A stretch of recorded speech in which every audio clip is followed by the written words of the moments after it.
Welcome back to Chow Time Pods. Your host, Red. I got a video today from Emily King. Hey guys, welcome back to my YouTube channel. Today we are talking about how single women keep other women single. Always. I have two video examples for you today. They It's like the misery loves company. are such clear examples of this.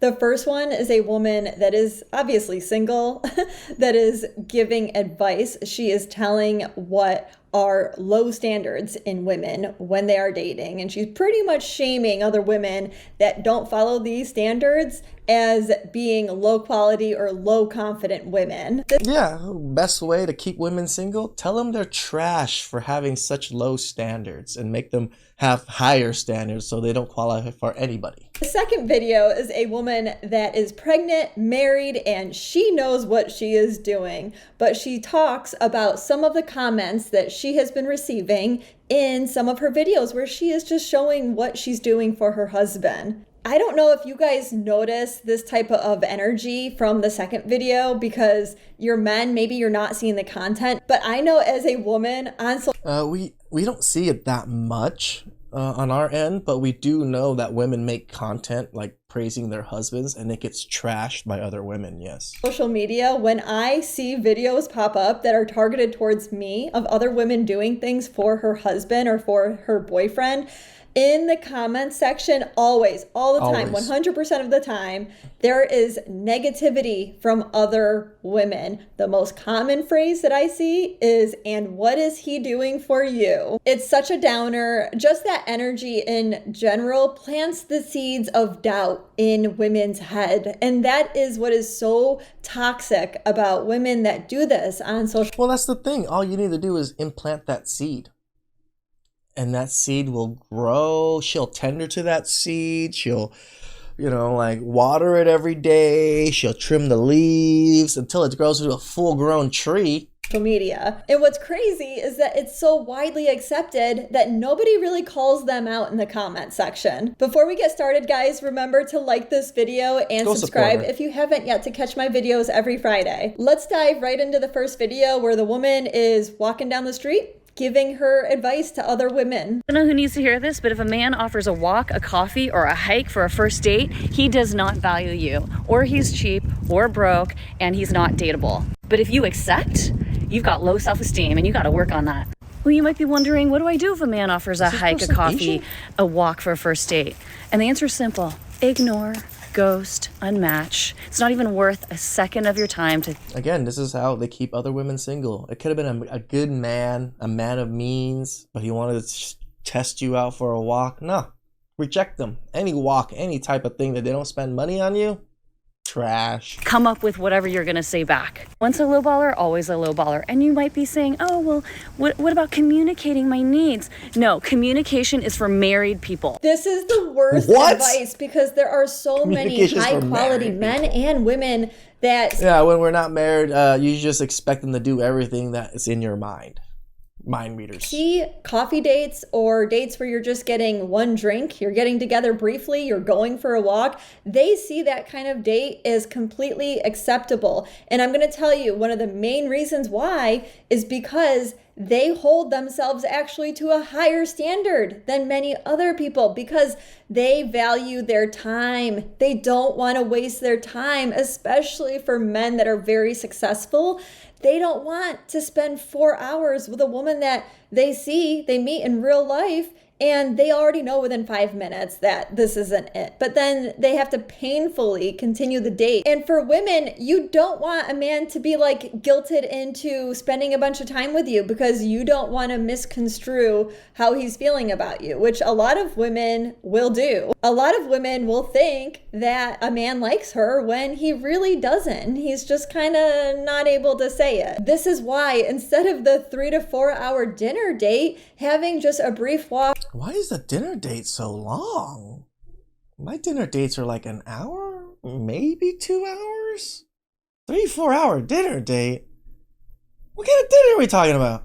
Or a cup of coffee is so brief that it avoids any amount of pressure to have to force anything. So for any ladies that might be listening, let me tell you that him offering a coffee date or a walk does not diminish what he actually thinks of you. And if you are willing to accept something like that, it does not mean that you have low self-confidence. That's my opinion, but guys, let me know what you think in your experience. Do you offer coffee dates, or is that kind of not on the table? Do you Boba?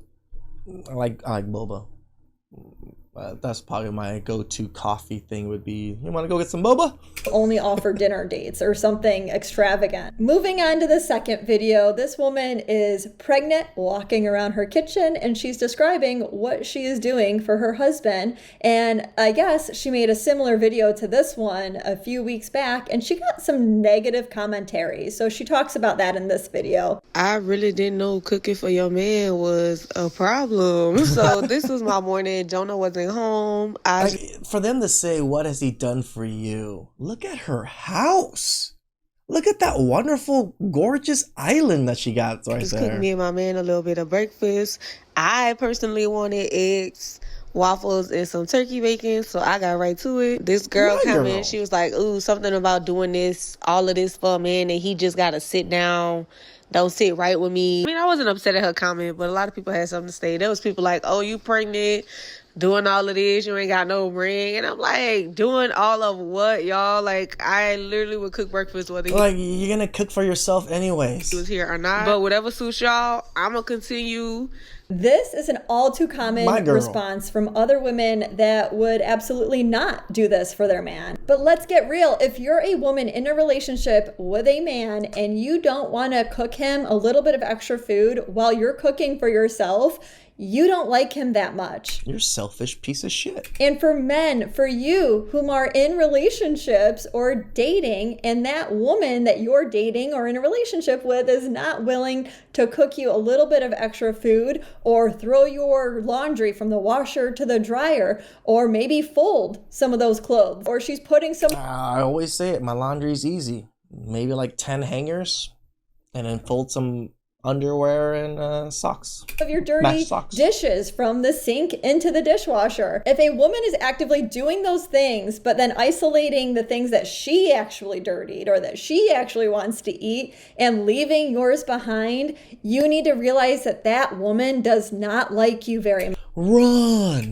She is a woman that will keep score of everything. She will only do things for you if you're doing things for her. And let me tell you, over time, even if you're doing a lot for her, even if you're paying all the bills in the house, over time, she will likely shift her mindset that what have you done for me lately? That is the bare minimum, right? She'll keep on raising the bar so that you're never really keeping up with it. And then she doesn't really have to reciprocate any kind of effort. In this particular woman's case, I guess she's not married. I didn't catch that the first time I watched this video, but that's another common insult that women will throw at other women. And that is, you don't even have a ring. Like, why are you doing that? That is simply another way for single women to keep other women single. Because a ring doesn't change that much. It does not change your attitude. It actually doesn't change anything, really. For sure. So if you're not doing those things to begin with because you're seeing that man's not doing enough for you, that's not going to change with just a ring around your finger. And men know that. You're not like suddenly going to be cooking and cleaning a house for him all the time. Correct. There will be some slight differences, because there's a baseline commitment there. But let me tell you, having a baby together, that's quite a commitment. So in this particular situation, I don't think a ring would change anything. And that man knows that. All men really know that. They know that they don't want to marry the woman that isn't practicing wifey material. And let me be clear, I'm not talking about a complete imbalance where she's doing just everything for him and that actually becomes burdensome, because that can actually become a bit suffocating to a man. Yes. The target should be balanced. So let me pose this question. If you were a man dating a woman and you're in a relationship like this, would you want to give a woman a ring, expecting her to kind of change her mindset and start providing you the things that you would want a wife to provide? Or would you really not expect that? And whatever she's doing, however she is, that is who you would be marrying. I think a lot of women could utilize that clarification. No, I expect her to be as she is. I don't expect the ring to change her or make her be better or anything. She should be good already. That's why I chose her, and that's why maybe she gets a ring. Please like, subscribe, comment down below. I really appreciate that, and catch you guys next time. Ciao.